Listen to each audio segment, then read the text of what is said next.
The event held in Battaramulla saw participation from a diverse group of representatives, including political party members, professionals, industrialists, and various business community organizations. These groups came together to pledge their support before the leaders of Samagi Janasandhanaya.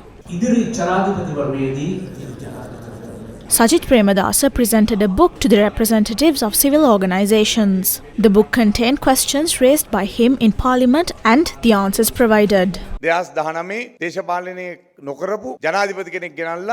2019, we brought in a president who had no political experience and expected him to lead us. After receiving 6.9 million votes, he left office, leaving the country in bankruptcy. We don't have the luxury of retesting leaders now.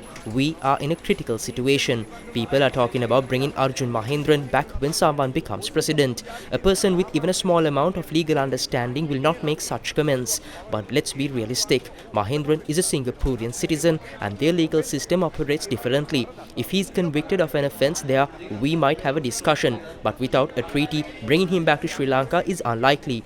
You know, in Sri Lanka, a case was filed against him, but he was released. So how can we bring him back when he has not been proven guilty? There have also comments being made about establishing a bank that will lend money without any guarantee. Without guarantees, even a village money lender won't lend 100,000 rupees. So whose policy is this? If we are talking about policies, let's not entertain fantasies. If people believe that these stories will build the country, I urge them to think twice. We can't afford to test leaders without clear plans. වැදගත් කාරණාවක් තමයි අපේ ආදායම අපි ස්ථාවර කර ගන්න ඕනේ. අපි දන්නවා අපිට ජාත්‍යන්තර මූලාරමුදත් එක්ක වැඩ කරන්න. One crucial task ahead is stabilizing our income. We know we need to collaborate with the IMF, and by 2029, the government must achieve 15.4% revenue relative to GDP. To meet this goal, tax policies will need adjustments. We will soon explain our tax policy to the public, especially regarding small and medium-sized enterprises, where we plan to encourage exports through favorable tax policies. Next is cost management. We aim to control costs, not make indiscriminate cuts. Subsidies must be targeted to those who need them most. Additionally, we must invest heavily in education and health. Growing the economy by 3% alone won't eradicate poverty. We need a comprehensive strategy. අපිට අධ්‍යාපනයට සෞඛ්‍යයට දැවැන්ත ආයෝජනය කරන්න සිද්ධ වෙනවා. 103කින් ආර්ථිකය වර්ධනය කරලා දුප්පත්කම නැති කරන්න බෑ.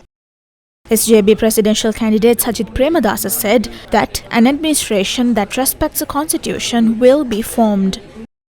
පිරිසිදු සුපිරිසිදු අංග සම්පූර්ණ ප්‍රජාතන්ත්‍රවාදීන් හැටියට විරුදාවලිය ලැබුවත් බලය තිබෙන තැන්වල Even when those in power are viewed as pure and perfect democrats, power can corrupt when it is misused by those unfit to wield it.